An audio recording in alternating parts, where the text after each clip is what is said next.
ইমাম মাহদী আবার কখন আসবে? আমরা তো বুঝলাম ইমাম মাহদী আসবেন, তারপরে দাজ্জাল, তারপরে ঈসা আলাইহিস সালাম, তারপরে খেলাফত, এই তো। আর ইমাম মাহদী আবার কখন?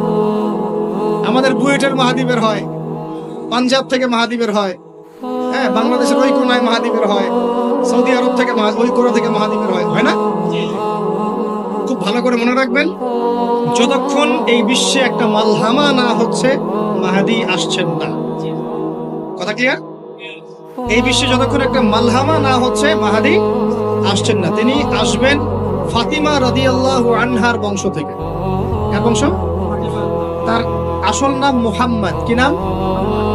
তার নাক উঁচু, নাক একদম উঁচু, খাড়া, কপাল চওড়া, চেহারার গড়নটা আমাদের নবী সাল্লাল্লাহু আলাইহি ওয়াসাল্লাম। তার বাবার নাম হবে আব্দুল্লাহ, তার মায়ের নাম হবে আমিনা। তিনি দায়িত্ব নিতে চাইবেন না, তিনি দায়িত্ব নিতে চাইবেন না। তিনি দায়িত্ব না নেওয়ার জন্য মদিনা থেকে পালিয়ে মক্কায় চলে আসবেন। ভয়ে আমাকে দায়িত্ব দিও না, এই ভয়ে। ও তিনি আরবি ভাষায় কথা বলবেন, বাংলা ভাষায় না। এখনকার মাহাদিরা পাঞ্জাবি ভাষায়, বাংলা ভাষায় কথা বলবেন, ঠিক আছে? এবং এই কাবা ঘর যেটা আমরা তাওয়াফ করি, এখানে যে হাজারে আসওয়াদ আছে না, আর এই যে হাজারে আসওয়াদ আর মাকাম ইব্রাহিম, এই দুটো জায়গার মাঝামাঝি মানুষ তাকে চিনে ফেলবে, এই তো মাহদী। তার হাতে মানুষ বায়াত নেবে 313 জন। কতজন? ওই তালুত বাহিনীতে 313, বদরও 313, এখানেও 313। এবার শুরু হবে আসল খেলা। এবার প্রথমে ওই আরবেরই একটা গোত্র, বনু কালব। কোন গোত্র? এই বনু কালব ইমাম মাহদীর বিরুদ্ধে যুদ্ধ করবে। আল মাহদী এই যুদ্ধে জয়লাভ করবেন ইনশাআল্লাহ। তারপরে সিরিয়া, শাম থেকে, শাম মানে শুধু সিরিয়াই না, ওই পুরো অঞ্চলটাই শাম, ওখান থেকে একটা দল আসবে এই মাহদীর সাথে যুদ্ধ করার জন্য। আল্লাহ পাক তাদেরকে মক্কা মদিনার মাঝখানে বাইদা নামক জায়গায় ধসিয়ে। কোন জায়গা?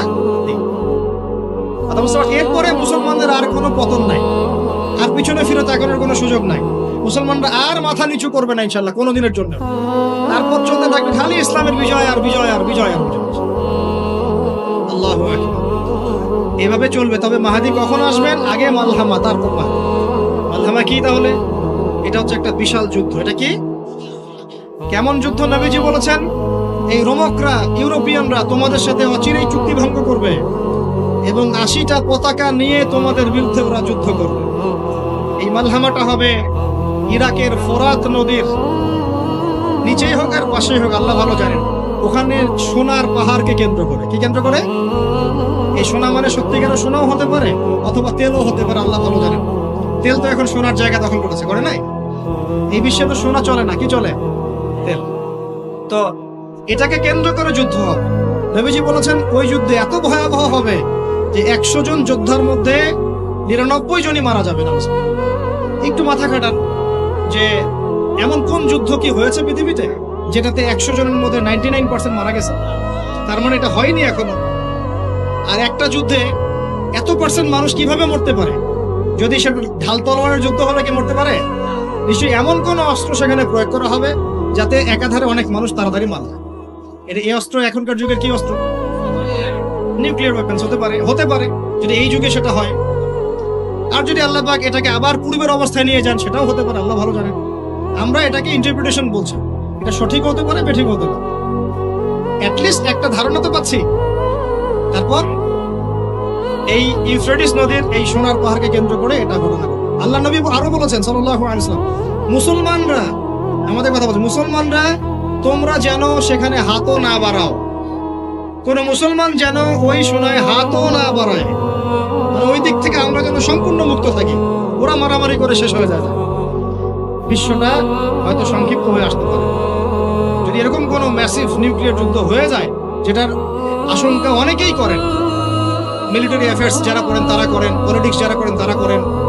এবং এই জায়নিস্টরা চাচ্ছে, এই জায়নিস্টরা খুব করে চাচ্ছে বিশ্বে এমন একটা যুদ্ধ লাগুক।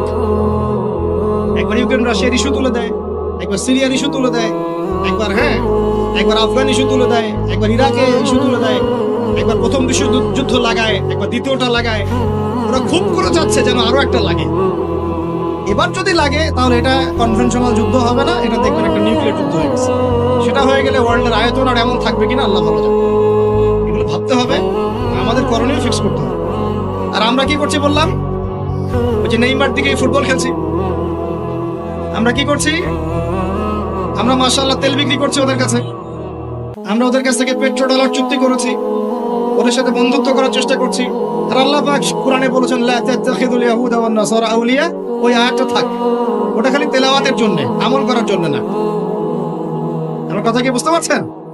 ওলামায়ে কেরাম তো নিশ্চয়ই বুঝতে পারছেন। তো এখন আমি যে বললাম যে সুদ ভিত্তিক অর্থনীতির সাথে আমরা যেন সম্পৃক্ত না হই, হারাম না খাই, ঘুষ না খাই, বা হারাম রিজিকে না যাই, তাহলে ইবাদত কবুল হবে না। আদতে আমরা সবাই কোনো না কোনো ভাবে সুদ খাচ্ছি, কারণ পুরো সিস্টেমটাই সুদ ভিত্তিক। এখন এখান থেকে আমাদের উদ্ধারের পথ কি? একটা আয়াত আমি বলতে চাই, যেটাতে আপনি আশ্বস্ত হবেন কিছুটা। আল্লাহ পাক বলেছেন সূরা তালাকের মধ্যে, ফাত্তাকুল্লাহা মাস্তাতা'তুম, ফাত্তাকুল্লাহা মাস্তাতা'তুম, তোমরা সাধ্যমতো আল্লাহকে ভয় করো। মানে ইচ্ছা করে আপনি সুদের সাথে সম্পৃক্ত হবেন না, অনিচ্ছাকৃত যদি লেগে যায় গায়ে ছিটা ফোটা, আল্লাহ মাফ করে দিবেন ইনশাআল্লাহ। তাহলে ভাই আমরা যে মুসলিম পরিবারে জন্ম নিয়েছি, শুকরিয়া আদায় করতে হবে কিনা? তাহলে নামাজ পড়বো কিনা, রোজা রাখবো কিনা, পর্দা করবো কিনা, আমাদের পরিবারকে পর্দায় রাখবো কিনা, বাচ্চাদেরকে আমরা কোরআন সুন্নাহ শেখাবো কিনা, আমরা নফল ইবাদত বাড়াবো কিনা, যাকাত দিব কিনা। বাংলাদেশে কিচ্ছু লাগবে না, কোনো বৈদেশিক ঋণেরও দরকার নাই, শুধু আপনারা যাকাত দেওয়া শুরু করেন। আমাদের স্যার আছে এখানে, উনি এই কথাগুলো আর উঁচু লেভেল পর্যন্ত পৌঁছাতে পারবেন, আমরা তো সব জায়গায় পৌঁছাতে পারবো না। কোনো বৈদেশিক ঋণের দরকার হবে না যদি আমি যাকাত দেওয়া শুরু করি। যাকাতে খাত কয়টা? 8টা। কয়টা? 8টা। খাতগুলো খুঁজে খুঁজে বের করেন, মুফতি সাহেবদের সাথে পরামর্শ করেন, দেখেন শুধু যাকাতের টাকা দিয়েই দেখবেন দারিদ্রতা দূর হয়ে গেছে ইনশাআল্লাহ। এটা প্রমাণিত অর্থনীতি, এটা কোনো কাল্পনিক অর্থনীতি নয়। আপনি উমর রাদিয়াল্লাহু আনহুর যুগে খুঁজে খুঁজে কোনো ফকির মিসকিন পাবেন না, পাবেন? উসমান রাদিয়াল্লাহু আনহুর যুগে আপনি খুঁজে খুঁজে মিসকিন পাবেন না। তাহলে তাদের সময় কিভাবে সম্ভব হলো, এখন কেন হয় না? কারণ হচ্ছে আমরা একে তো সুদভিত্তিক অর্থনীতির মধ্যে আছি, 1, 2 আমরা ওই যে পশ্চিমাদের এবং জায়নিস্টদের ঋণের জালে পড়ে গেছি, 2, আর 3 হচ্ছে আমরা যাকাত ছেড়ে দিয়েছি। মাঝে মাঝে আমরা দেই টুকটাক যাকাত মসজিদে, মাদ্রাসা, এখানে ওখানে, আর মনে করি যে আমি পাক্কা মুসলমান হয়ে গেছি। প্রথম নসিহত আজকের, আল্লাহ পাক আমাকে আমল করার তৌফিক দান করুন, আপনাদের সবাইকে তৌফিক দান করুন। উদখুলু ফিস সিলমি কাফা, তোমরা পরিপূর্ণরূপে ইসলামে প্রবেশ করো। যতদিন পর্যন্ত আমরা পরিপূর্ণ মুসলমান না হচ্ছি, পুরো বিশ্বে মায়ের খাওয়া বন্ধ হবে না। যে মুসলমান নামাজ পড়ে না, সে কেন মায়ের খাবে না আমাকে বুঝান। যে মুসলমানের নৈতিকতা নাই, 10টা টাকার জন্য ঈমান বিক্রি করতে পারে, সে কেন মায়ের খাবে না? যে বোন পর্দা করার ফুরসতই পাচ্ছে না, তার কাছে মনে হচ্ছে দেহের প্রদর্শনী মনে হয় এটাই মনে হয় ভালো, তো সে কেন মায়ের খাবে না? কেন ধর্ষণের শিকার হবে না আমাকে বুঝান। যখন আমরা হারাম খাচ্ছি, কিভাবে আমাদের দোয়া আরো সে আজিমে পৌঁছাবে আমাকে বুঝান। আর যখন আমরা রাষ্ট্রীয়ভাবে, জাতিগতভাবে আল্লাহর হুকুম আহকাম বিধানকে পাশ কাটিয়ে মানব রচিত বিধান চর্চা করছি, আল্লাহর রহমত কিভাবে নেমে আসবে আমাকে বুঝান। আমি বুঝি না ভাই, আমাকে বুঝান। কোন অপশন আছে? একটা বিষয় কান খুলে শুনে রাখেন, আসন্ন সময়গুলোতে এই বিশ্বে শুধুমাত্র ইসলাম থাকবে, আর কিচ্ছু থাকবে না। আল্লাহ পাক এমন একটা প্রজন্ম অচিরেই নিয়ে আসবেন যারা এইরকম ইসলাম পালন করবে না, যারা 100% ইসলাম পালন করবে ইনশাআল্লাহ। তারা পরিপূর্ণ মুসলমান হবে, ইসলামও পরিপূর্ণরূপে পালন করবে, আল্লাহর পথে দাওয়াতি কাজও করবে, প্রয়োজন হলে জিহাদও শরীক হবে। তখন দেখবেন ইনশাআল্লাহ এমন একটা প্রজন্ম আসছে, ওই প্রজন্মের কাছে এই জায়নিস্টরা বলেন আর পশ্চিমারাই বলেন, কেউ পেরে উঠবে না ইনশাআল্লাহ। আমি খোলামেলা কথা বললাম, একদম এই প্রজন্ম সামনে আসছে ইনশাআল্লাহ। আল্লাহ নবী বলেছেন এমন একটা জাইশ আসবে, যেই জাইশ ফালা নি'মাল আমিরু আমিরুহা ওয়ালা নি'মাল জাইশু যালিকাল জাইশ, কতই না উত্তম সেই বাহিনীর আমির আর কতই না উত্তম সেই সেনাবাহিনী। পৃথিবীর কোন পরাশক্তি তাদের সাথে যুদ্ধ করে পারবে না। আস্তে আস্তে আস্তে আস্তে ওরা বাইতুল মুকাদ্দাস পর্যন্ত জয় করবে, কেউ ঠেকাতে পারবে। এখন বিশ্বের চিত্র দেখে কি আপনার এটা মনে হচ্ছে? এখন বিশ্বের চিত্র দেখে কিন্তু মনে হচ্ছে না। এখন বিশ্বের চিত্র দেখে মনে হচ্ছে সবকিছু আমাদের নেগেটিভ, আমাদের এগেইনস্টে যাচ্ছে, তাই না? পুরো বিশ্বে আমাদের কোনো খেলাফত নাই। একটু বোঝেন, পুরো বিশ্বে আমাদের কোনো খেলাফা স্টেট নাই।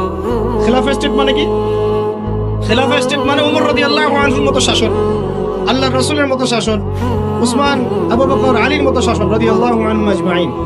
মানে যে স্টেটের মধ্যে আল্লাহ পাকের লস ছাড়া অন্য কোনো লস চলে না। হ্যাঁ, কোনটা চলে? যেটা আল্লাহ এবং তার রাসূলের আইনের অনুকূলে সেটা চলে, প্রতিকূলে কোনো কিছু চলে না। এটা খিলাফা স্টেট। সেখানে যে আমির বা যে নেতা, সে আল্লাহর কাছে জবাবদিহিতায় বাধ্য, জনগণের কাছে জবাবদিহিতায় বাধ্য না। আমি কথা বুঝতে পারছেন? সেখানে বেশিরভাগ মানুষ কি বললো সেটা বড় কথা না, আল্লাহ এবং তার রাসূল কি বললেন সেটা বড় কথা।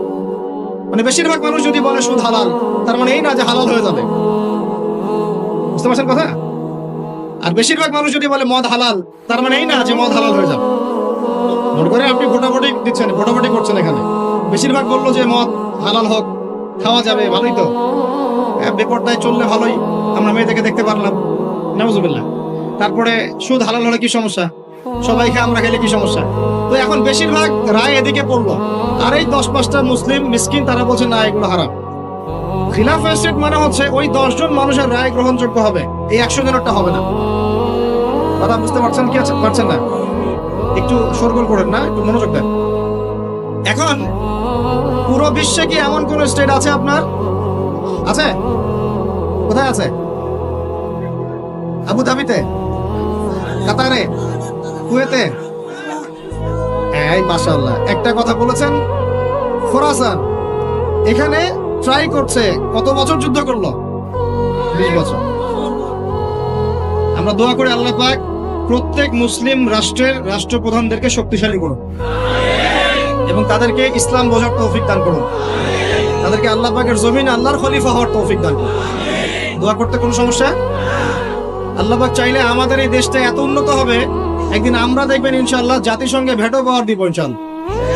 যদিও এটা একটা কাল্পনিক স্বপ্নের মতোই, কিন্তু স্বপ্ন দেখতে দোষ আছে। তবে আমি নিশ্চিত, এটা আমি আমার কনফিডেন্স থেকে বলছি, ইমামুল মাহদি আসার সময় ইউনাইটেড নেশনস বলে কোনো নেশনস থাকবে না ইনশাআল্লাহ। ঈসা আলাইহিস সালাম যখন আসবেন, তখন জাতিসংঘ বলে কোনো সংঘ থাকবে না ইনশাআল্লাহ। আপনাদের কি মনে হয় ঈসা আলাইহিস সালাম যখন আসবেন, এসে জাতিসংঘে গিয়ে বলবেন আমার খেলাফা রাষ্ট্র কায়েমের অনুমোদন দেন? তাই মনে হয়? সে বলবে যে আমাকে ডলার দেন, ডলার দিয়ে কেনা বেচা করবো।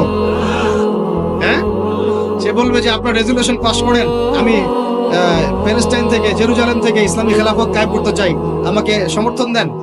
তিনি কি এগুলো করতে যাবেন? আপনার মনে হয় তিনি এসে ওয়ার্ল্ড ব্যাংকে গিয়ে বলবেন আমাকে লোন দেন, IMF এ গিয়ে বলবেন আমাকে লোন দেন? তার মানে ওই সময় এগুলোর কোনো অস্তিত্বই থাকবে না ইনশাআল্লাহ। এটা বোঝাই যাচ্ছে থাকবে না ইনশাআল্লাহ।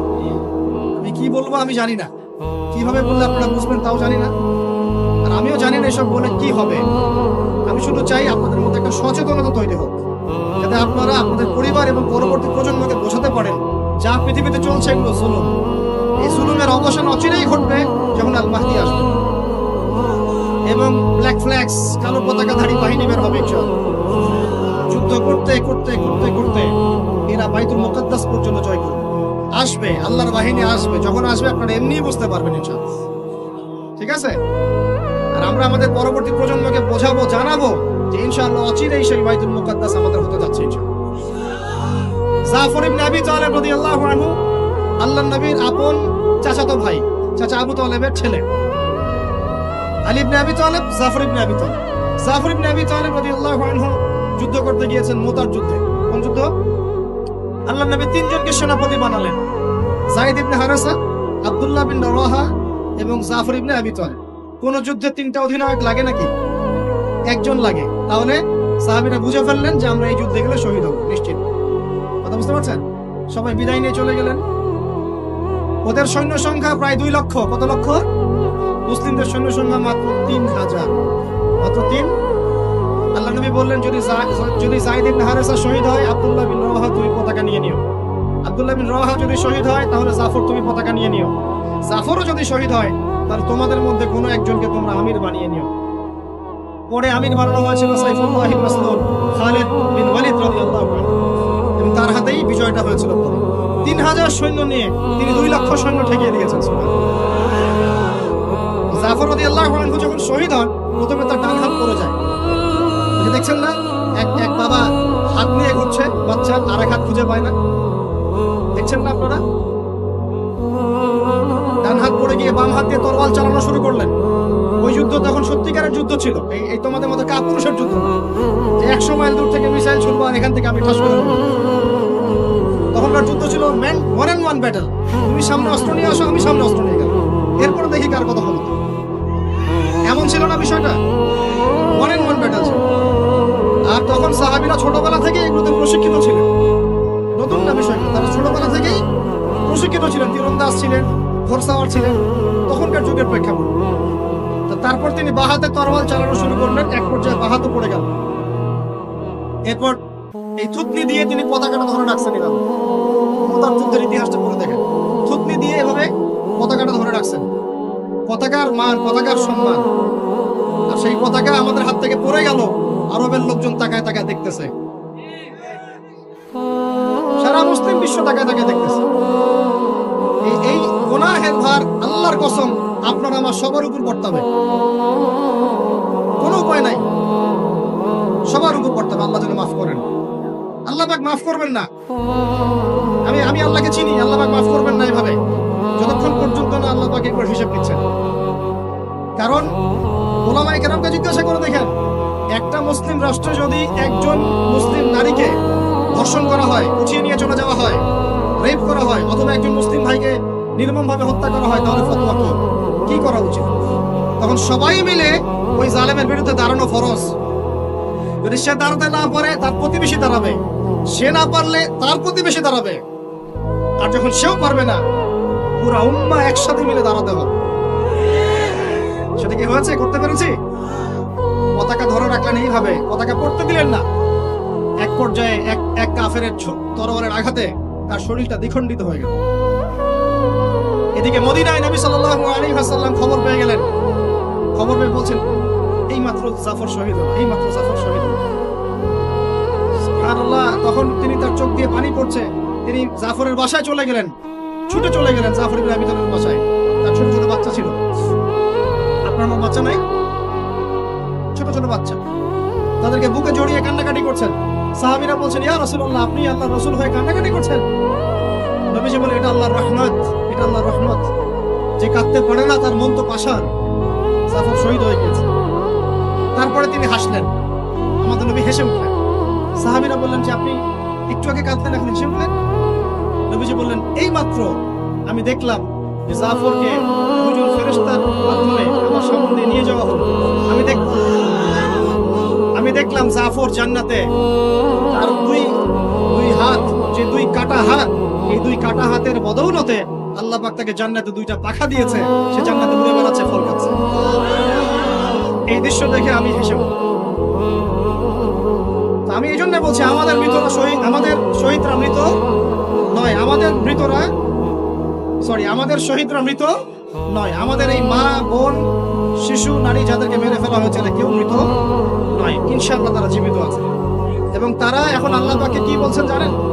তারা আল্লাহকে বলছেন, আল্লাহ আমাদেরকে আরেকবার ফিরিয়ে দাও, আরো একবার এদের বিরুদ্ধে যুদ্ধ করে যেন শহীদ হয়ে আসে। একজন শহীদ সাহাবীর মাকবারা থেকে যদি কেউ কোনো ঘাত পায়, মনে করেন আল্লামা তারেক জামিল হুজুর গিয়েছেন মুআজ বিন জাবাল রাদিয়াল্লাহু আনহু কবর সামনে, আপনি গিয়েছেন, মনে করেন এরকম অনেক মানুষই পেয়েছে, আপনি গিয়েছেন এমন একজন সাহাবীর কবরের সামনে যেখানে আপনি কিছু একটা ঘ্রাণ পাচ্ছেন, আপনি পাচ্ছেন, হয়তো আর 10 জন পাচ্ছে না, এই 5 জন পাচ্ছে, ওই 10 জন পাচ্ছে না, হতে পারে কি না? আল্লাহ পাকের কুদরত কারিশমা নাই? যে পাচ্ছে বলেই যে সে জান্নাতি, এমনও তো না। ব্যাপারটা কেমন না? ইমাম বুখারী রাহিমাহুল্লাহ ইন্তেকাল করেছেন, যখন তাকে দাফন করার পরে এত সুঘ্রাণ ছড়িয়েছে, মানুষ মাটি হাতে করে নিয়ে বাসায় আসতো, বেশ কেমন ঘ্রাণ বেরোচ্ছে কবর থেকে। এখনো বাংলাদেশেও বহু মানুষকে দেখা যায় যে 10 বছর আগে ইন্তেকাল করেছেন, এখনো লাশ অক্ষত আছে। এটা কি মিথ্যা কথা? এই কারিশমা গুলো নাই? তো মনে করেন একজন পেয়েছে, তো সে তার আবেগটা কিভাবে প্রকাশ করবে? সে কি বলবে যে আমি জাহান্নামের ঘ্রাণ পাচ্ছি? কি বলতে পারে? শব্দটা কি প্রয়োগ করতে পারে? ওরে বাপ রে বাপ, এটা নিয়ে যে শুরু করলো এক শ্রেণীর লামাসাবি, বেশিরভাগই লামাসাবি ছিল তারা মাযহাব মানে না, বাট শাইখ মানে অবশ্য। এটা আবার একটা পয়েন্ট আছে, কোনো মাযহাবই মানি না, আমি কোনো মাযহাবই মানি না, কিন্তু আমার শাইখকে মানি, আমার শাইখ যা বলবে তাই। আমার কথা রাগ করছেন? রাগ করেন না, এটা ভুল, এটা ভুল পথ, এটা একটা ভুল পথ। আপনি যদি মাযহাব না মানেন তাহলে আপনাকে মুজতাহিদ হতে হবে। একজন মুজতাহিদ, যে যার মাযহাব মানার দরকার নাই, সে কোরআন সুন্নাহ সব জ্ঞান জানে। আপনার তো মাযহাব মানার দরকারই নাই, আপনি তো মুজতাহিদ নিজেই। মাশাআল্লাহ, আমরা তখন আপনাকে মানব, কিন্তু আপনি তো মুজতাহিদ নন। বরং আপনি কোনো কোনো ক্ষেত্রে কোরআনও তেলাওয়াত করতে পারেন না, হাদিসের ইবারতও পড়তে পারেন না, আপনি কোনো ফিকহের মাসআলা দিতে পারবেন না। তাহলে তো আপনাকে কোনো ইমামের অনুসরণ করতেই হবে, এবং সেটা আপনি করছেনও তো। মাশাআল্লাহ, আপনি শাইখকে ফলো করছেন, ওটা তো মাযহাব মানেই হলো, তাই না? আদতে যা হয়েছে, চার মাযহাবকে বাদ দিয়ে নতুন একটা মাযহাব চালু করলেন। আদতে কিন্তু এটা হলো, প্রতিষ্ঠিত মাযহাবগুলোকে বাদ দিয়ে নতুন একটা মাযহাব চালু করলেন। মাযহাবে জাকারিয়া, মাযহাবে রাজ্জাকিয়া, এরকম কিছু মাযহাব চালু করলেন, নতুন নতুন মাযহাব। এর বাইরে আপনি যাবেন। উনি যদি বলেন তালেবান খারাজি, আপনিও বলবেন তালেবান খারাজি। উনি যদি বলেন অমুক আদনানি গোষ্ঠী, আপনিও বলবেন সে আদনানি গোষ্ঠী। তাহলে আপনি তো আপনার শাইখের মুকাল্লিদ। আপনি কি যাচাই করতে পারেন আসলে কারা খারাজি, কারা এই, কারা সেই? আদতে লা মাযহাবি বলে কোনো শব্দ নাই। আমরা সবাই কোনো না কোনো মাযহাব ফলো করি। বাংলাদেশের সবচেয়ে বড় আলেমের একজনের নাম বলেন, একটা নায়কের নাম বলেন। মাশাআল্লাহ, কি বলেছেন?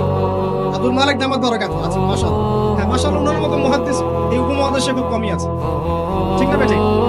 এখন উনি এত বড় মানুষ হওয়ার পরেও কি তিনি নিজে কোনো মাযহাব চালু করেছেন, নাকি তিনিও একটা মাযহাবকে ফলো করেন?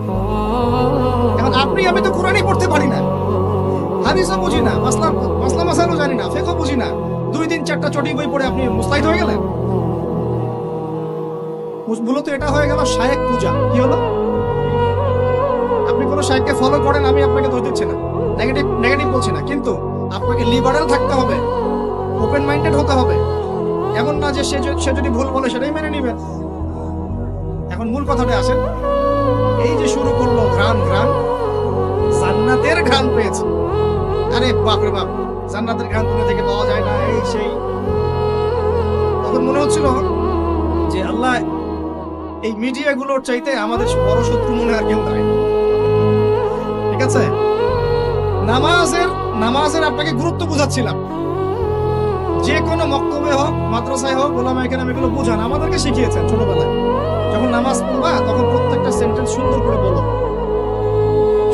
বলো যে ইয়্যাকা না'বুদু ওয়া ইয়্যাকা নাস্তাঈন। স্পষ্ট করে সুন্দর করে বলো, তাড়াহুড়া করো না। এখন আপনি মনে করেন বলছেন ইয়্যাকা না'বুদু ওয়া ইয়্যাকা নাস্তাঈন, এখানে কানা বলে কোনো শব্দ আছে? বলেন তো, কথাটা বুঝেন কি? শব্দটা ইয়্যাকা, শব্দটা কি? ইয়্যাকা একটা শব্দ, না'বুদু একটা শব্দ, ওয়া ইয়্যাকা একটা শব্দ, নাস্তাঈন একটা শব্দ। তো আপনি পড়ছেন ইয়্যাকা না'বুদু, ইয়্যাকা না'বুদু। এই কানা মানে আবার কে? শব্দটা হচ্ছে ইয়্যাকা না'বুদু, ইয়্যাকা না'বুদু ওয়া ইয়্যাকা নাস্তাঈন। এখন আমাদেরকে শেখানো হচ্ছে, ছোটবেলা থেকে শিখেছি আমরা, যে সুন্দর করে তারতিলের সাথে কোরআন তেলাওয়াত করবে, যাতে প্রত্যেকটা শব্দের পার্থক্য বোঝা যায়। আপনি বলছেন, ধরেন কথার কথা, আপনি বলছেন, আমি বলছি আল্লাহু আকবার, আল্লাহু আকবার। এখন কেউ বলছে আল্লাহু আকবার, আল্লাহু আকবার। শব্দটা কি হু আকবার না আল্লাহু আকবার? একটা সৌন্দর্য আছে না? এইটাই বুঝাচ্ছিলাম যে সামিআ আল্লাহু লিমান হামিদা, সামিআ আল্লাহু লিমান হামিদা। এই বাপ রে বাপ, কি দিয়ে শুরু করব? তখন মনে হচ্ছে সংসদে বিল পাস করা খালি বাকি রাখছে, এটা সংসদ পর্যন্ত নিয়ে যাবে, এটা মনে হচ্ছে আমার কাছে। হায় রে বাঙালি জাতি! ভাই, মূল কথা আজকের লেকচারের, পুরো বিশ্বে আমাদের অবস্থা ভালো না, মূল জায়গায় থাকবেন, শাখা প্রশাখায় যাবেন না। আমাদের মূল জায়গা হচ্ছে পরিপূর্ণ ইসলাম পালন করব, নিজে করব, আমার পরিবারে প্রতিষ্ঠা করব ইনশাআল্লাহ, আমার বাচ্চাদের মধ্যে প্রতিষ্ঠা করব ইনশাআল্লাহ। আমরা উলামায়ে কেরামের মধ্যে কোনো বিভক্তি সৃষ্টি করব না, আমরা ইস্যু পাগল হব না, আমরা মাজলুমের পক্ষে থাকব, আমরা জালেমের বিপক্ষে থাকব, মুনাফিকদের সাথে কোনো আপোষ নাই। জালেমদের সাথে কোনো আপোষ নাই। আমরা উম্মার ঐক্যের চেষ্টা করবো, বিভক্তির দিকে যাব না। আমরা হালাল খাবো। আমাদের উপরে যারাই গভর্নমেন্টে আসুক আমরা আনুগত্য করব। আমরা তাদের সাথে বিদ্রোহে যাব, তাদেরকে ওয়াজ নসিহত করব, বোঝানোর চেষ্টা করব এবং জাতিগত ঐক্য ধরে রাখবো। হ্যাঁ, তারা যদি সরাসরি ইসলামের বিরুদ্ধে চলে যায় তখন যা করার তাই করবো। কিন্তু সরাসরি কি তারা ইসলামের বিরুদ্ধে যাচ্ছে? অতএব এখানে আমরা কোনো ফাসাদ সৃষ্টি করবো না, কোনো দরকার নাই ভাই। মুসলিম মারামারি করে এগুলো শহীদ না। মুসলিম লাঠি বৈঠা নিয়ে মারামারি করে এগুলো শহীদ হবে না, সাবধান, এটা সঠিক পথ নয়।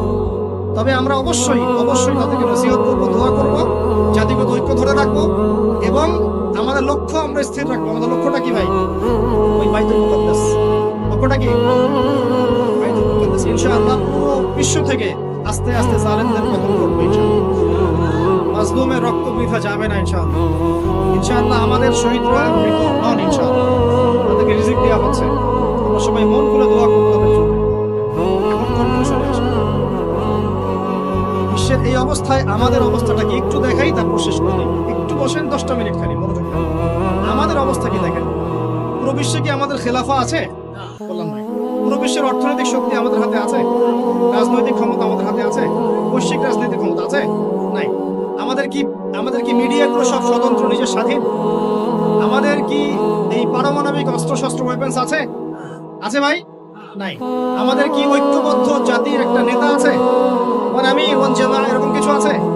নাই। এখন এই অবস্থায় আমরা যদি আমাদের অবস্থানকে উন্নত করতে চাই, বিশৃঙ্খলা করে না, একটু বসেন, জাস্ট 5টা মিনিট শেষ করে দিচ্ছি।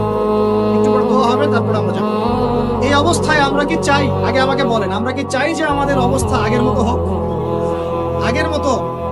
আগের মতো বলতে রাসূলের যুগের মতো, সাহাবীদের যুগের মতো আমরা কি চাই আমাদের অবস্থা আবার সেরকম হোক? তাহলে ভাই সর্বপ্রথম আমাদের সবাইকে ইলম অর্জন করতে হবে। রাজি আছে কিনা? পড়াশোনা করতে রাজি আছে কিনা? ইনশাআল্লাহ। সবাই কোরআন তেলাওয়াত শিখবো ইনশাআল্লাহ। রাজি আছে কিনা? সবাই কোরআনের অর্থ পড়বো। রাজি আছে কিনা? প্রতিদিন কমপক্ষে 5টা করে হাদিস পড়বো। রাজি আছে কিনা? বাংলাদেশের বরেণ্য উলামায়ে কেরামদের সাথে সোহবতে থাকবো। রাজি আছে কিনা? আমরা সবাই হালাল খাবো ইনশাআল্লাহ। রাজি আছে কিনা? হারাম থেকে দূরে থাকবো। রাজি আছে কিনা? আমাদের পরিবারে আমরা বেপরদামি ঢুকতে দিব না। রাজি আছি? আমাদের সন্তানদেরকে মানুষ করবো। রাজি আছি? আমরা আমাদের এই সমাজের মধ্যে মানব সৃষ্টি কোনো ফাসাদ সৃষ্টি করবো না। রাজি আছি ইনশাআল্লাহ? আমরা মুসলিম উম্মার নির্যাতিত ভাই বোনদের জন্য দোয়া করবো। রাজি আছে কিনা? তাদের জন্য আল্লাহর দরবারে কান্নাকাটি করবো। রাজি আছে কিনা? আমরা উম্মার মাঝে কোনো বিভক্তি সৃষ্টি করবো না। রাজি আছে কিনা? আমরা সবাই মিলে দ্বীনের দাওয়াতি কাজ করবো। রাজি আছে কিনা? আমরা সবাই মিলে প্রয়োজনে আল্লাহর দ্বীনের জন্য জিহাদ করবো। রাজি আছে কিনা? আল্লাহ পাক আমাদের সবাইকে যেন কবুল করেন, আমিন। শেষ কথা শুনে রাখেন, এই জুলুম চিরস্থায়ী হবে না। এই বাংলাদেশ ঈসা আলাইহিস সালাম শাসন করবে ইনশাআল্লাহ। আপনারা ইলেকশন করেন, হরতাল করেন, এই করেন সেই করেন, আমার কথাটা ছোট ভাই হিসেবে বিশ্বাস করেন। আমি কোনো দলের মানুষ না, আমি সবার শুভাকাঙ্ক্ষী। এই বাংলাদেশ ঈসা আলাইহিস সালাম শাসন করবে ইনশাআল্লাহ। এই ভারত ঈসা আলাইহিস সালাম শাসন করবে। এই জেরুজালেম ঈসা আলাইহিস সালাম শাসন করবে। এই আরবের যত কান্ট্রি দেখতেছেন সবগুলো ঈসা আলাইহিস সালাম শাসন করবে। তার আগ পর্যন্ত আপনারা এই খেলা চালাতে থাকেন, কোনো লাভ নাই। আস্তে আস্তে সব শেষ হয়ে যাবে। এখন একটা মজার প্রশ্ন, এই প্রশ্নটা দিয়ে শেষ করি। তো ইমাম মাহদী আবার কখন আসবে? আমরা তো বুঝলাম ইমাম মাহদী আসবেন, তারপরে দাজ্জাল, তারপরে ঈসা আলাইহিস সালাম, তারপরে খেলাফত, এই তো। ইমাম মাহদী আবার কখন?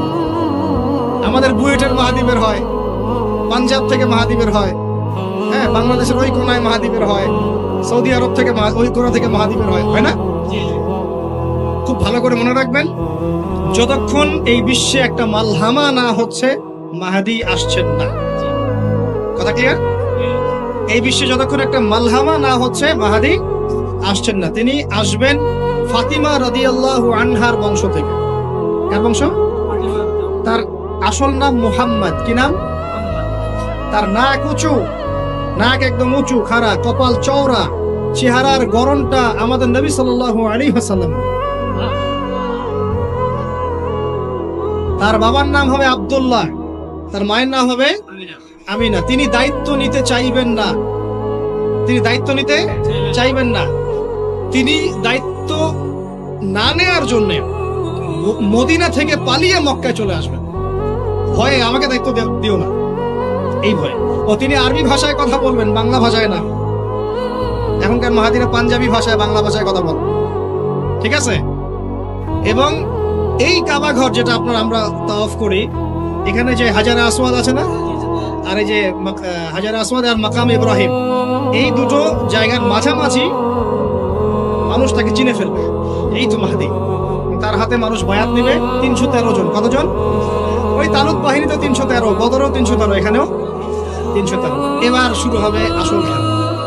এবার প্রথমে ওই আরবেরই একটা গোত্র, বনু কালব। কোন গোত্র? এই বনু কালব এই ইমাম মাহাদির বিরুদ্ধে যুদ্ধ করবে। আল মাহদি এই যুদ্ধে জয়লাভ করবেন ইনশাআল্লাহ। তারপরে সিরিয়া, শাম থেকে, শাম মানে শুধু সিরিয়াই না, ওই পুরো অঞ্চলটাই শাম, ওখান থেকে একটা দল আসবে এই মাহাদির সাথে যুদ্ধ করার জন্য। আল্লাহ পাক তাদেরকে মক্কা মদিনার মাঝখানে বাইদা নামক জায়গায় ধসিয়ে দেবে। কোন জায়গা? এরপরে মুসলমানদের আর কোনো পতন নাই, আর পিছনে ফিরে তাকানোর কোনো সুযোগ নাই। মুসলমানরা আর মাথা নিচু করবে না ইনশাআল্লাহ কোনোদিনের জন্য। তারপর চলতে থাকবে খালি ইসলামের বিজয় আর বিজয় আর বিজয় আর বিজয়। আল্লাহু আকবার। এভাবে চলবে। তবে মাহাদি কখন আসবেন? আগে মালহামা, তারপর মাহাদি। মালহামা কি তাহলে? এটা হচ্ছে একটা বিশাল যুদ্ধ। এটা কি?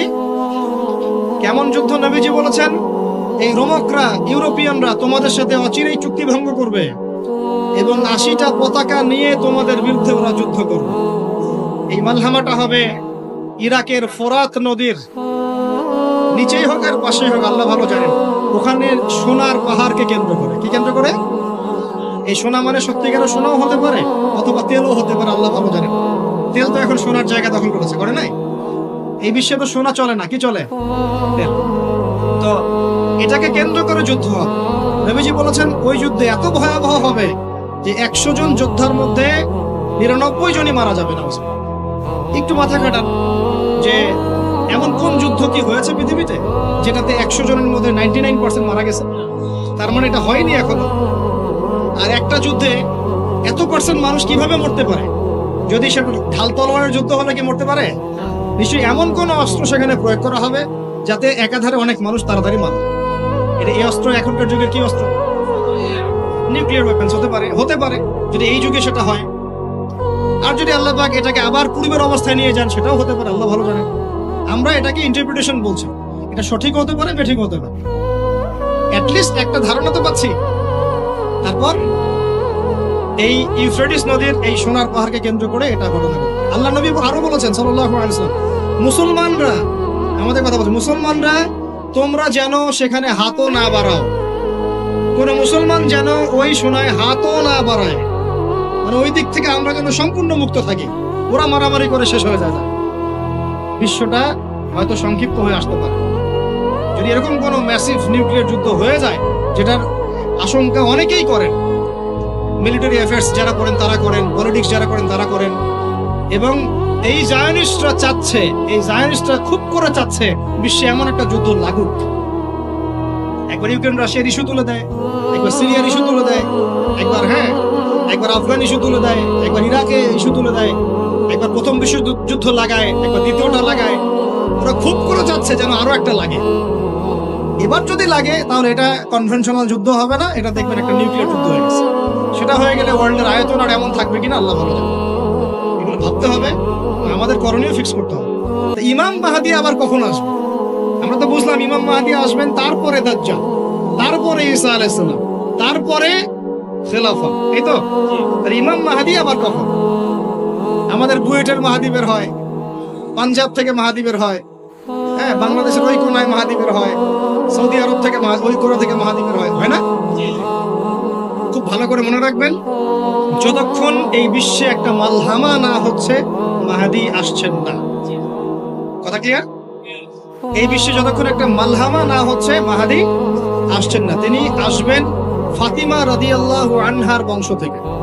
কার বংশ? তার আসল নাম মুহাম্মদ। কি নাম? তার নাক উঁচু, নাক একদম উঁচু, খাড়া, কপাল চওড়া, চেহারার গড়নটা আমাদের নবী সাল্লাল্লাহু আলাইহি ওয়াসাল্লাম। তার বাবার নাম হবে আব্দুল্লাহ, তার মায়ের নাম হবে আমিনা। তিনি দায়িত্ব নিতে চাইবেন না, তিনি দায়িত্ব নিতে চাইবেন না। তিনি দায়িত্ব না নেওয়ার জন্য মদিনা থেকে পালিয়ে মক্কায় চলে আসবেন। ভয়ে আমাকে দায়িত্ব দিও না, এই ভয়ে। ও তিনি আরবি ভাষায় কথা বলবেন, বাংলা ভাষায় না।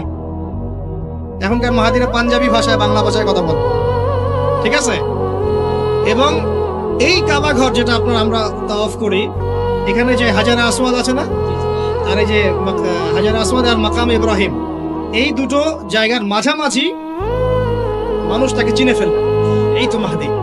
তার হাতে মানুষ বায়াত নেবে 313 জন। কতজন?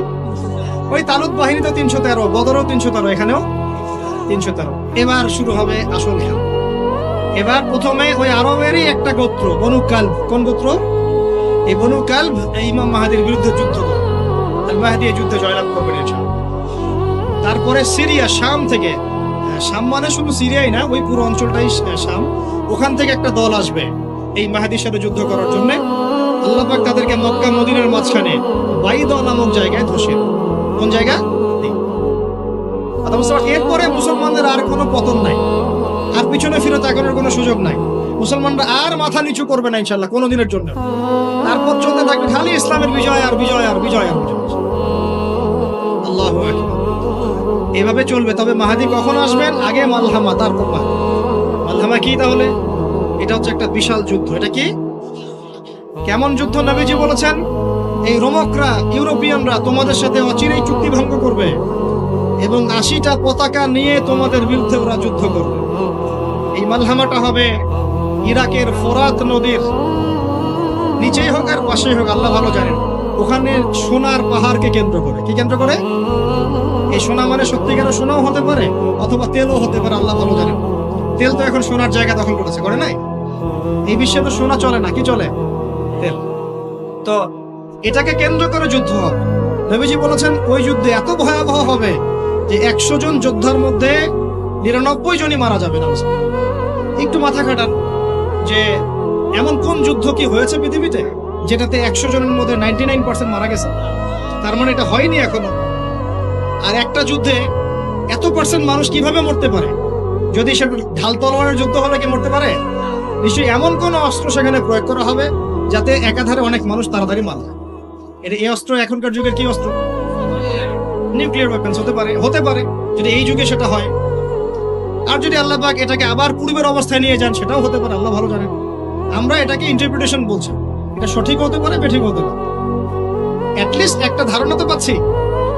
তারপর এই ইউফ্রেটিস নদীর এই সোনার পাহাড়কে কেন্দ্র করে এটা ঘটনা ঘটে। আল্লাহ নবী আরো বলেছেন সাল্লাল্লাহু আলাইহি ওয়াসাল্লাম, মুসলমানরা, আমাদের কথা বলছে, মুসলমানরা তোমরা যেন সেখানে হাতও না বাড়াও। কোন মুসলমান যেন ওই সোনায় হাতও না বাড়ায়, মানে ওই দিক থেকে আমরা যেন সম্পূর্ণ মুক্ত থাকি। ওরা মারামারি করে শেষ হয়ে যায়, বিশ্বটা হয়তো সংক্ষিপ্ত হয়ে আসতে পারে। যদি এরকম কোন ম্যাসিভ নিউক্লিয়ার যুদ্ধ হয়ে যায়, যেটার আশঙ্কা অনেকেই করেন, মিলিটারি অ্যাফেয়ার্স যারা করেন তারা করেন, পলিটিক্স যারা করেন তারা করেন, এবং এই জায়নিস্টরা চাচ্ছে, এই জায়নিস্টরা খুব করে চাচ্ছে বিশ্বে এমন একটা যুদ্ধ লাগুক। একবার ইউক্রেন রাশিয়ার ইস্যু তুলে দেয়, একবার সিরিয়ার ইস্যু তুলে দেয়, একবার আফগান ইস্যু তুলে দেয়, একবার ইরাকে ইস্যু তুলে দেয়, একবার প্রথম বিশ্বযুদ্ধ লাগায়, একবার দ্বিতীয়টা লাগায়। ওরা খুব করে চাচ্ছে যেন আরো একটা লাগে। এবার যদি লাগে তাহলে এটা কনভেনশনাল যুদ্ধ হবে না, এটা দেখবেন একটা নিউক্লিয়ার যুদ্ধ হয়ে গেছে। সেটা হয়ে গেলে ওয়ার্ল্ডের আয়তন আর এমন থাকবে কিনা আল্লাহ ভালো জানে। এগুলো ভাবতে হবে, আমাদের করণীয় ফিক্স করতে হবে। আর আমরা কি করছি বললাম, ওই যে নেইমার দিকে ফুটবল খেলছি। আমরা কি করছি? আমরা মাশাআল্লাহ তেল বিক্রি করছি ওদের কাছে, আমরা ওদের কাছ থেকে পেট্রোডলার চুক্তি করেছি, ওদের সাথে বন্ধুত্ব করার চেষ্টা করছি। আর আল্লাহ পাক কুরআনে বলেছেন লা তাত্তাখিযুল ইয়াহুদা ওয়ান নাসারা আউলিয়া, ওই আয়াতটা থাক, ওটা খালি তেলাওয়াতের জন্য, আমল করার জন্য না। আমার কথা কি বুঝতে পারছেন? ওলামায়ে কেরাম তো নিশ্চয়ই বুঝতে পারছেন। তো এখন আমি যে বললাম যে সুদভিত্তিক অর্থনীতির সাথে আমরা যেন সম্পৃক্ত না হই, হারাম না খাই, ঘুষ না খাই, বা হারাম রিজিকে না যাই, তাহলে ইবাদত কবুল হবে না। আদতে আমরা সবাই কোনো না কোনো ভাবে সুদ খাচ্ছি, কারণ পুরো সিস্টেমটাই সুদ ভিত্তিক। এখন এখান থেকে আমাদের উদ্ধারের পথ কি? একটা আয়াত আমি বলতে চাই যেটাতে আপনি আশ্বস্ত হবেন কিছুটা। আল্লাহ পাক বলেছেন সূরা তালাকের মধ্যে যে ফাত্তাকুল্লাহা মাস্তাতা'তুম, ফাত্তাকুল্লাহা মাস্তাতা'তুম, তোমরা সাধ্যমতো আল্লাহকে ভয় করো। মানে ইচ্ছা করে আপনি সুদের সাথে সম্পৃক্ত হবেন না, অনিচ্ছাকৃত যদি লেগে যায় গায়ে ছিটা ফোটা আল্লাহ মাফ করে দিবেন ইনশাআল্লাহ। তাহলে ভাই আমরা যে মুসলিম পরিবারে জন্ম নিয়েছি শুকরিয়া আদায় করতে হবে কিনা? তাহলে নামাজ পড়বো কিনা, রোজা রাখবো কিনা, পর্দা করবো কিনা, আমাদের পরিবারকে পর্দা রাখবো কিনা, বাচ্চাদেরকে আমরা কোরআন সুন্নাহ শেখাবো কিনা, আমরা নফল ইবাদত বাড়াবো কিনা, যাকাত দিব কিনা। বাংলাদেশে কিচ্ছু লাগবে না, কোনো বৈদেশিক ঋণেরও দরকার নাই, শুধু আপনারা যাকাত দেওয়া শুরু করেন। আমাদের স্যার আছে এখানে, উনি এই কথাগুলো আর উঁচু লেভেল পর্যন্ত পৌঁছাতে পারবেন, আমরা তো সব জায়গায় পৌঁছাতে পারবো না। কোনো বৈদেশিক ঋণের দরকার হবে না যদি আমি যাকাত দেওয়া শুরু করি। যাকাতের খাত কয়টা? 8টা। কয়টা? 8টা। খাতগুলো খুঁজে খুঁজে বের করেন, মুফতি সাহেবদের সাথে পরামর্শ করেন, দেখেন শুধু যাকাতের টাকা দিয়েই দেখবেন দারিদ্রতা দূর হয়ে গেছে ইনশাআল্লাহ। এটা প্রমাণিত অর্থনীতি, এটা কোনো কাল্পনিক অর্থনীতি নয়। আপনি উমর রাদিয়াল্লাহু আনহুর যুগে খুঁজে খুঁজে কোনো ফকির মিসকিন পাবেন না, পাবেন? উসমান রাদিয়াল্লাহু আনহুর যুগে আপনি খুঁজে খুঁজে মিসকিন পাবেন না। তাহলে তাদের সময় কিভাবে সম্ভব হলো, এখন কেন হয় না? কারণ হচ্ছে আমরা একে তো সুদভিত্তিক অর্থনীতির মধ্যে আছি, 1, 2 আমরা ওই যে পশ্চিমাদের এবং জায়নিস্টদের ঋণের জালে পড়ে গেছি, 2, আর 3 হচ্ছে আমরা যাকাত ছেড়ে দিয়েছি। মাঝে মাঝে আমরা দেই টুকটাক যাকাত মসজিদে, মাদ্রাসা, এখানে ওখানে, আর মনে করি যে আমি পাক্কা মুসলমান হয়ে গেছি। প্রথম নসিহত আজকের, আল্লাহ পাক আমাকে আমল করার তৌফিক দান করুন, আপনাদের সবাইকে তৌফিক দান করুন। উদখুলু ফিস-সিলমি কাফা, তোমরা পরিপূর্ণরূপে ইসলামে প্রবেশ করো। যতদিন পর্যন্ত আমরা পরিপূর্ণ মুসলমান না হচ্ছি, পুরো বিশ্বে মায়ের খাওয়া বন্ধ হবে না। যে মুসলমান নামাজ পড়ে না সে কেন মায়ের খাবে না আমাকে বুঝান। যে মুসলমানের নৈতিকতা নাই, 10টা টাকার জন্য ইমান বিক্রি করতে পারে, সে কেন মায়ের খাবে না? যে বোন পর্দা করার ফুরসতই পাচ্ছে না, তার কাছে মনে হচ্ছে দেহের প্রদর্শনী মনে হয় এটাই মনে হয় ভালো, তো সে কেন মায়ের খাবে না? কেন ধর্ষণের শিকার হবে না আমাকে বুঝান। যখন আমরা হারাম খাচ্ছি, কিভাবে আমাদের দোয়া আরো সে আজিমে পৌঁছাবে আমাকে বুঝান। আর যখন আমরা রাষ্ট্রীয়ভাবে জাতিগতভাবে আল্লাহর হুকুম আহকাম বিধানকে পাশ কাটিয়ে মানব রচিত বিধান চর্চা করছি, আল্লাহর রহমত কিভাবে নেমে আসবে আমাকে বুঝান। আমি বুঝি না ভাই, আমাকে বুঝান। কোন অপশন আছে? একটা বিষয়ে কান খুলে শুনে রাখেন, আসন্ন সময়গুলোতে এই বিশ্বে শুধুমাত্র ইসলাম থাকবে, আর কিচ্ছু থাকবে না। আল্লাহ পাক এমন একটা প্রজন্ম অচিরেই নিয়ে আসবেন যারা এইরকম ইসলাম পালন করবে না, যারা 100% ইসলাম পালন করবে ইনশাআল্লাহ। তারা পরিপূর্ণ মুসলমান হবে, ইসলামও পরিপূর্ণরূপে পালন করবে, আল্লাহর পথে দাওয়াতি কাজও করবে, প্রয়োজন হলে জিহাদও শরীক হবে। তখন দেখবেন ইনশাআল্লাহ এমন একটা প্রজন্ম আসছে, ওই প্রজন্মের কাছে এই জায়নিস্টরা বলেন আর পশ্চিমারাই বলেন, কেউ পেরে উঠবে না ইনশাআল্লাহ। আমি খোলামেলা কথা বললাম, একদম এই প্রজন্ম সামনে আসছে ইনশাআল্লাহ। আল্লাহ নবী বলেছেন এমন একটা জাইশ আসবে, যে জাইশ ফালা নি'মাল আমিরু আমিরুহা ওয়ালা নি'মাল জাইশু যালিকাল জাইশ, কতই না উত্তম সেই বাহিনীর আমির আর কতই না উত্তম সেই সেনাবাহিনী। পৃথিবীর কোন পরাশক্তি তাদের সাথে যুদ্ধ করে পারবে না। আস্তে আস্তে আস্তে আস্তে ওরা বাইতুল মুকাদ্দাস পর্যন্ত জয় করবে, কেউ ঠেকাতে পারবে। এখন বিশ্বের চিত্র দেখে কি আপনার এটা মনে হচ্ছে? এখন বিশ্বের চিত্র দেখে কিন্তু মনে হচ্ছে না। এখন বিশ্বের চিত্র দেখে মনে হচ্ছে সবকিছু আমাদের নেগেটিভ, আমাদের এগেইনস্টে যাচ্ছে, তাই না? পুরো বিশ্বে আমাদের কোনো খেলাফত নাই, একটু বোঝেন। পুরো বিশ্বে আমাদের কোনো খেলাফা স্টেট নাই। খেলাফা স্টেট মানে কি? খেলাফা স্টেট মানে ওমর রাদিয়াল্লাহু আনহুর মতো শাসন, আল্লাহর রাসূলের মতো শাসন, উসমান, আবু বকর, আলীর মতো শাসন রাদিয়াল্লাহু আনহুম আজমাইন। মানে যে স্টেটের মধ্যে আল্লাহ পাকের লস ছাড়া অন্য কোনো লস চলে না। হ্যাঁ, কোনটা চলে? যেটা আল্লাহ এবং তার রাসূলের আইনের অনুকূলে সেটা চলে, প্রতিকূলে কোনো কিছু চলে না। এটা খিলাফা স্টেট। সেখানে যে আমির বা যে নেতা, সে আল্লাহর কাছে জবাবদিহিতায় বাধ্য, জনগণের কাছে জবাবদিহিতায় বাধ্য না। আমার কথা বুঝতে পারছেন? সেখানে বেশিরভাগ মানুষ কি বললো সেটা বড় কথা না, আল্লাহ এবং তার রাসূল কি বললেন সেটা বড় কথা। মানে বেশিরভাগ মানুষ যদি বলে সুদ হালাল, তার মানে এই না যে হালাল হয়ে যাবে। বুঝতে পারছেন কথা? আর বেশিরভাগ মানুষ যদি বলে মদ হালাল, তার মানে এই না যে মদ হালাল হয়ে যাবে। মনে করে আপনি ভোটাভুটি দিচ্ছেন, ভোটাভুটি করছেন, এখানে বেশিরভাগ বললো যে মদ হালাল হোক, খাওয়া যাবে, ভালোই তো, বেপরদায় চললে ভালোই, আমরা মেয়েদেরকে দেখতে পারলাম, নাউজুবিল্লাহ। তারপরে সুদ হালাল হলে কি সমস্যা, সবাই খায় আমরা খেলে কি সমস্যা। তো এখন বেশিরভাগ রায় এদিকে পড়লো, আর এই 10-5টা মুসলিম মিসকিন তারা বলছে না এগুলো হারাম। খিলাফা স্টেট মানে হচ্ছে ওই 10 জন মানুষের রায় গ্রহণযোগ্য হবে, এই 100 জনেরটা হবে না।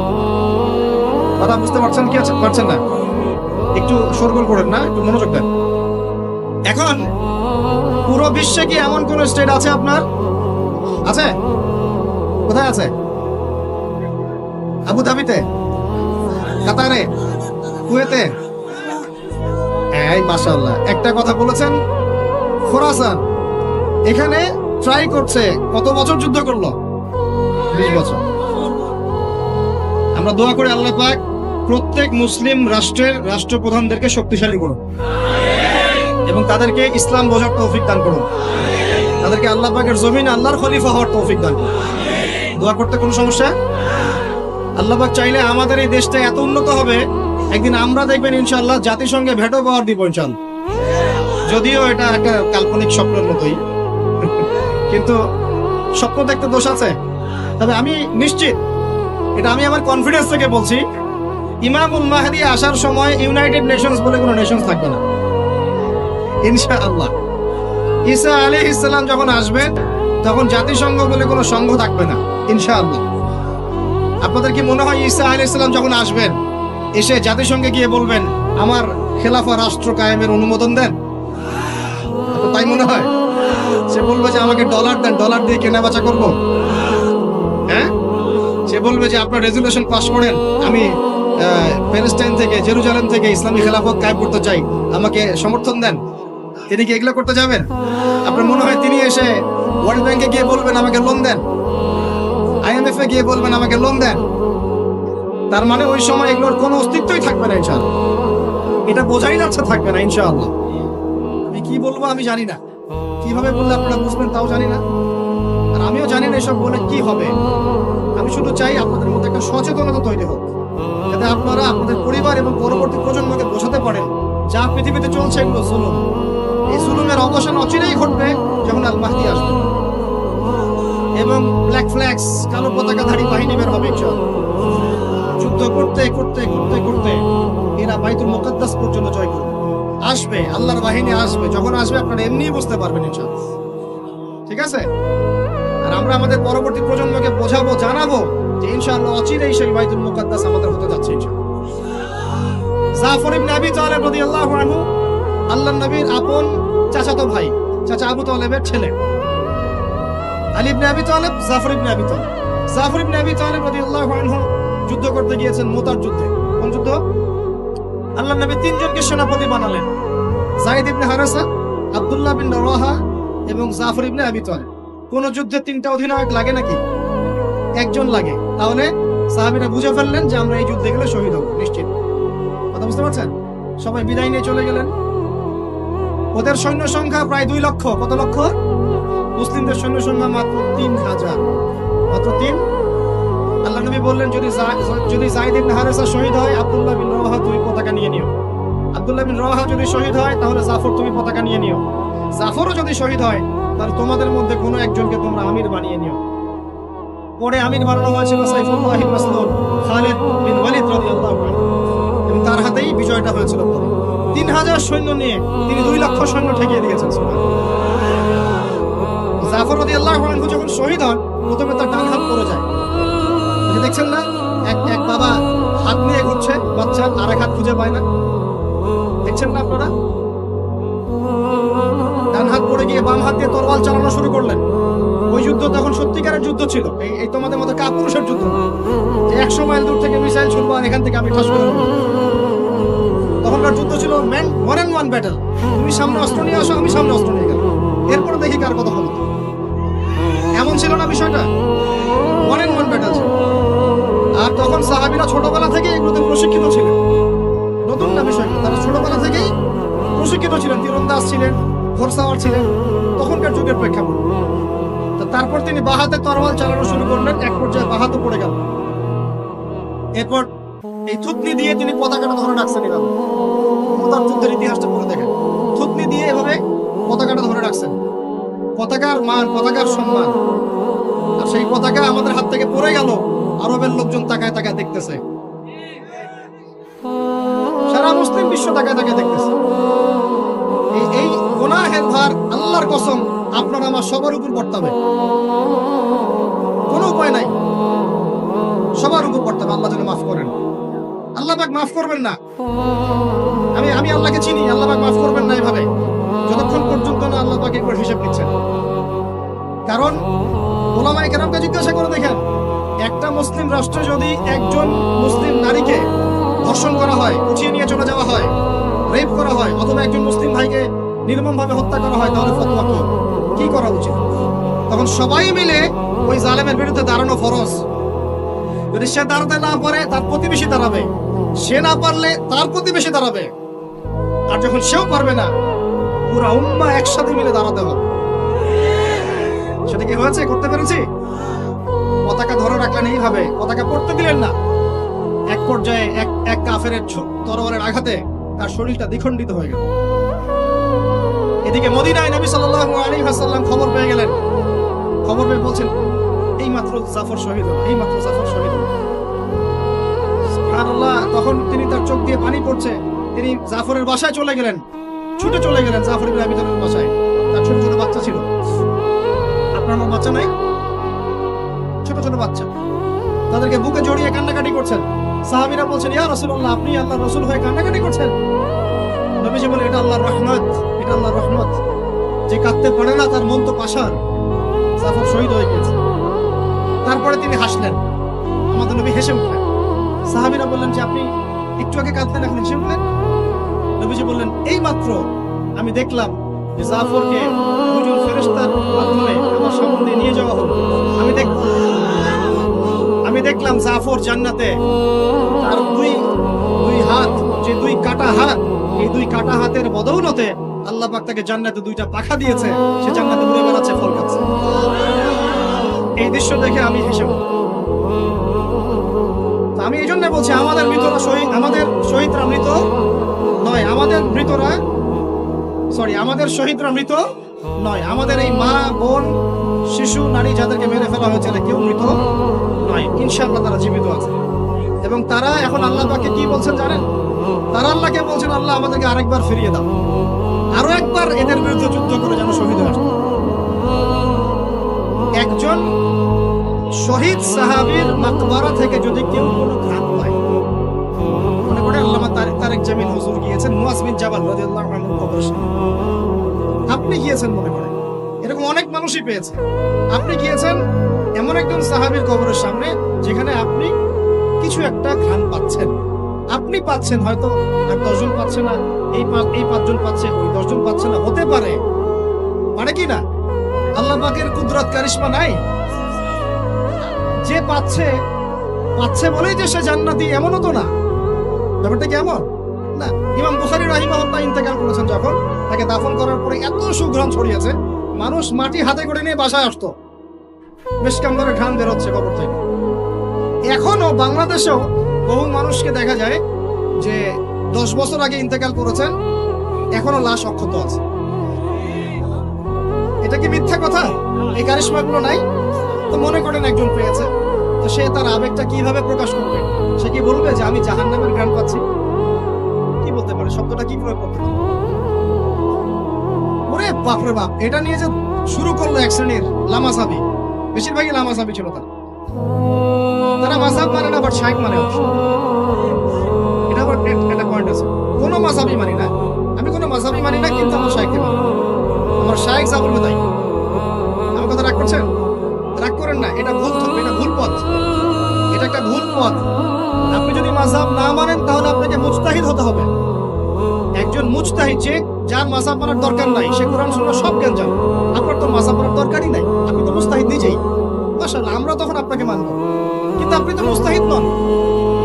বরং আপনি কোনো ক্ষেত্রে কোরআনও তেলাওয়াত করতে পারেন না, হাদিসের ইবারতও পড়তে পারেন না, আপনি কোনো ফিকহের মাসআলা দিতে পারবেন না। তাহলে তো আপনাকে কোনো ইমামের অনুসরণ করতেই হবে, এবং সেটা আপনি করছেন না। তো মাশাআল্লাহ, আপনি শাইখকে ফলো করছেন, ওটা তো মাযহাব মানেই হলো, তাই না?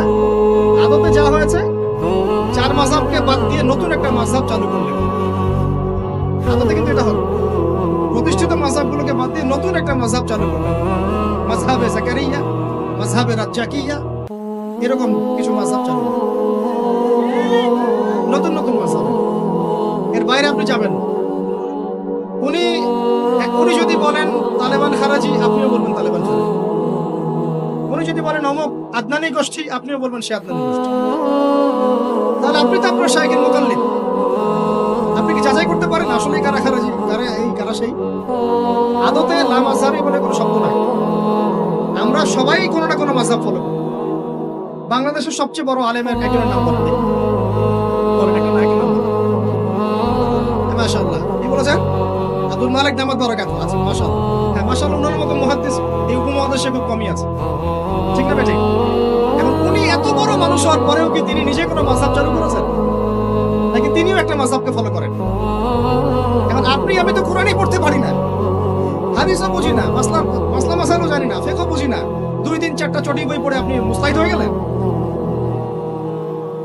মূলত এটা হয়ে গেল শায়েখ পূজা। কি হলো?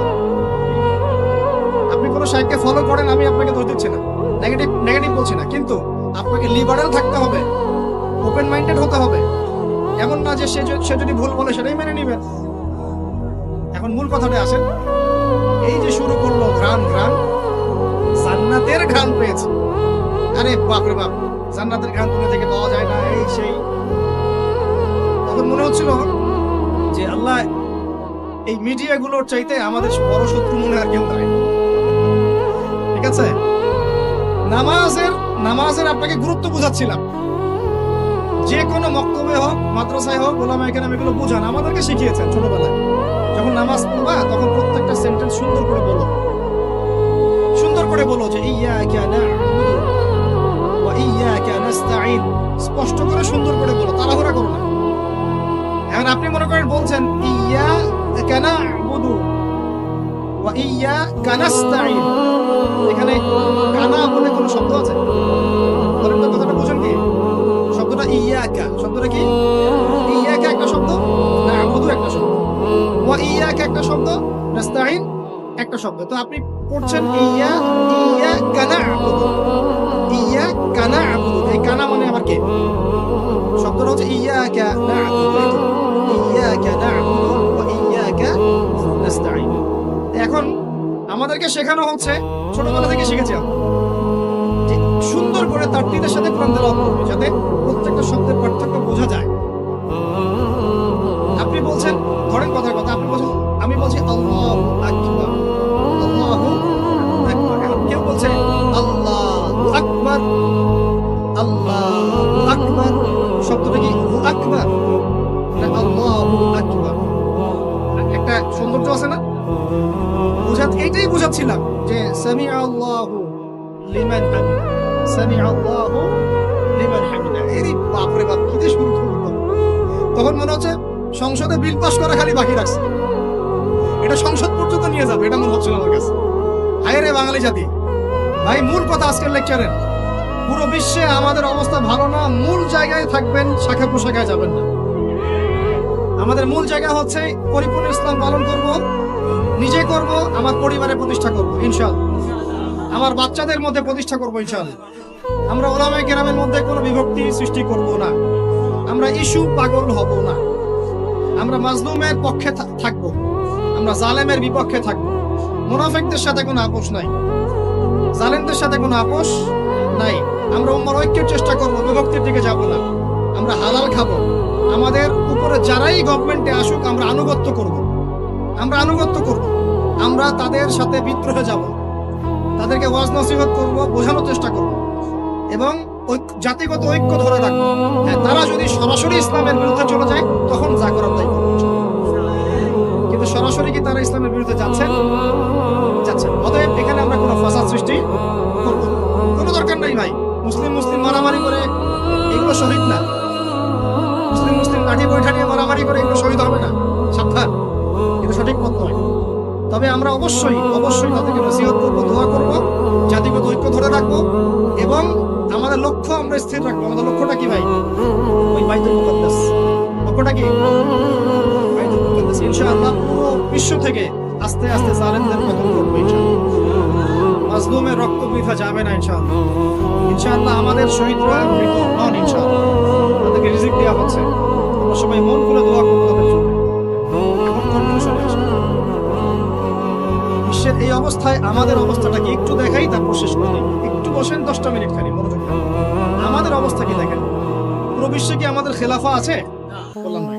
পুরো বিশ্বের অর্থনৈতিক শক্তি আমাদের হাতে আছে? রাজনৈতিক ক্ষমতা আমাদের হাতে আছে? বৈশ্বিক রাজনৈতিক ক্ষমতা আছে? নাই। আমাদের কি মিডিয়াগুলো সব স্বতন্ত্র, নিজের স্বাধীন? আমাদের কি এই পারমাণবিক অস্ত্র-শস্ত্র ওয়েপন্স আছে? আছে ভাই? নাই। আমাদের কি ঐক্যবদ্ধ জাতির একটা নেতা আছে? মানে আমি জামা এরকম কিছু আছে? নাই। এখন এই অবস্থায় আমরা যদি আমাদের অবস্থানকে উন্নত করতে চাই, বিশৃঙ্খলা করে না, একটু বসেন, জাস্ট 5টা মিনিট বসেন, শেষ করে দিচ্ছি। একটু পরে দোয়া হবে, তারপরে আমরা যাবো। এই অবস্থায় আমরা কি চাই? আগে আমাকে বলেন, আমরা কি চাই যে আমাদের অবস্থা আগের মতো হোক? আগের মতো বলতে রাসূলের যুগের মতো, সাহাবীদের যুগের মতো আমরা কি চাই আমাদের অবস্থা আবার সেরকম হোক? তাহলে ভাই সর্বপ্রথম আমাদের সবাইকে ইলম অর্জন করতে হবে। রাজি আছে কিনা? পড়াশোনা করতে রাজি আছে কিনা? ইনশাআল্লাহ সবাই কোরআন তেলাওয়াত শিখবো ইনশাআল্লাহ। রাজি আছে কিনা? সবাই কোরআনের অর্থ পড়বো। রাজি আছে কিনা? প্রতিদিন কমপক্ষে 5টা করে হাদিস পড়বো। রাজি আছে কিনা? বাংলাদেশের বরেণ্য উলামায়ে কেরামদের সাথে সোহবতে থাকবো। রাজি আছে কিনা? আমরা সবাই হালাল খাবো ইনশাআল্লাহ। রাজি আছে কিনা? হারাম থেকে দূরে থাকবো। রাজি আছে কিনা? আমাদের পরিবারে আমরা বেপরদামি ঢুকতে দিব না। রাজি আছি? আমাদের সন্তানদেরকে মানুষ করবো। রাজি আছি? আমরা আমাদের এই সমাজের মধ্যে মানব সৃষ্ট কোনো ফাসাদ সৃষ্টি করবো না। রাজি আছি ইনশাআল্লাহ? আমরা মুসলিম উম্মাহ নির্যাতিত ভাই বোনদের জন্য দোয়া করবো। রাজি আছি কিনা? তাদের জন্য আল্লাহর দরবারে কান্নাকাটি করবো। রাজি আছি কিনা? আমরা উম্মার মাঝে কোনো বিভক্তি সৃষ্টি করবো না। রাজি আছি কিনা?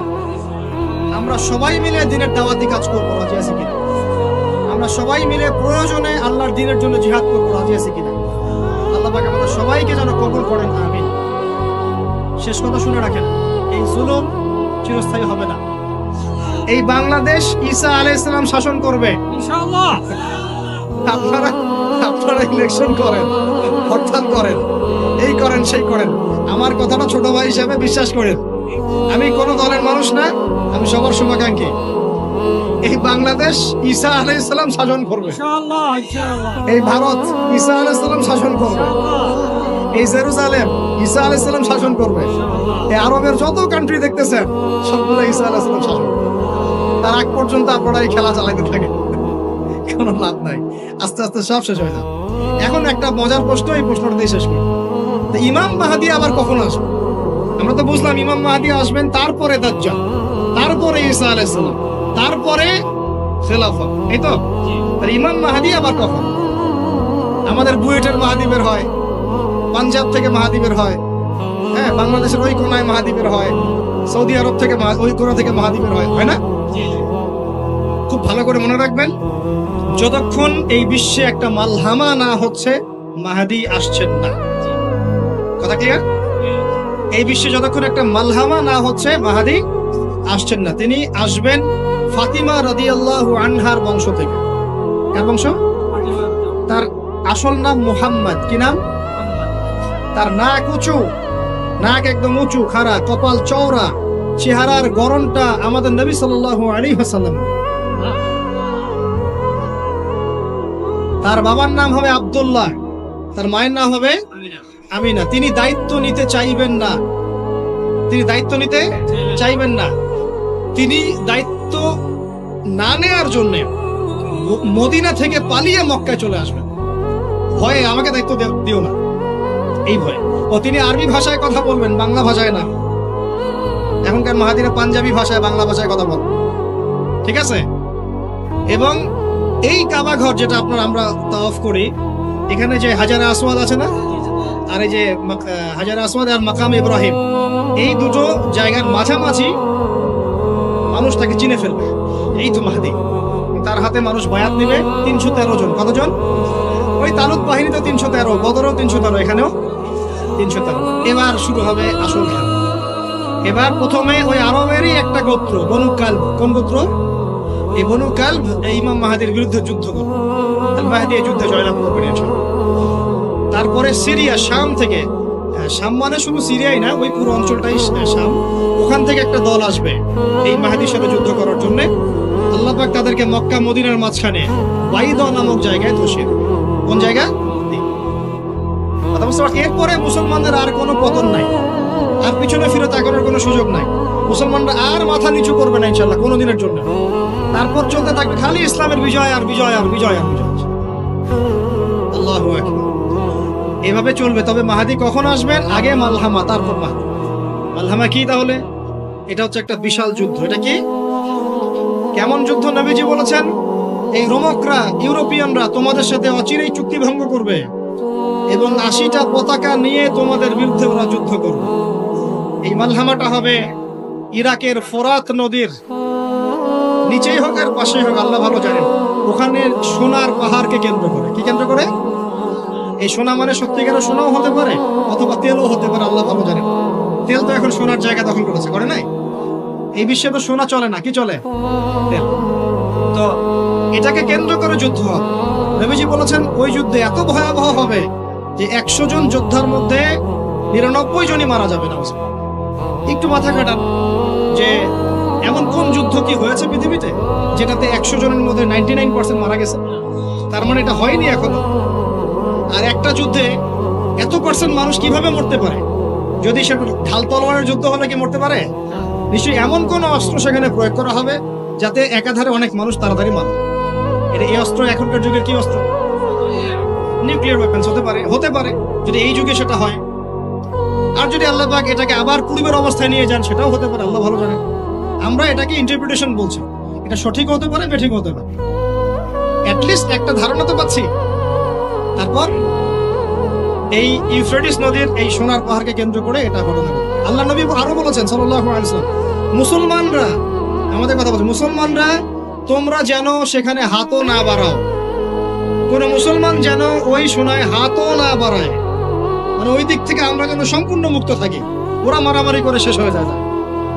বিশ্বটা হয়তো সংক্ষিপ্ত হয়ে আসতে পারে যদি এরকম কোনো ম্যাসিভ নিউক্লিয়ার যুদ্ধ হয়ে যায়, যেটার আশঙ্কা অনেকেই করেন।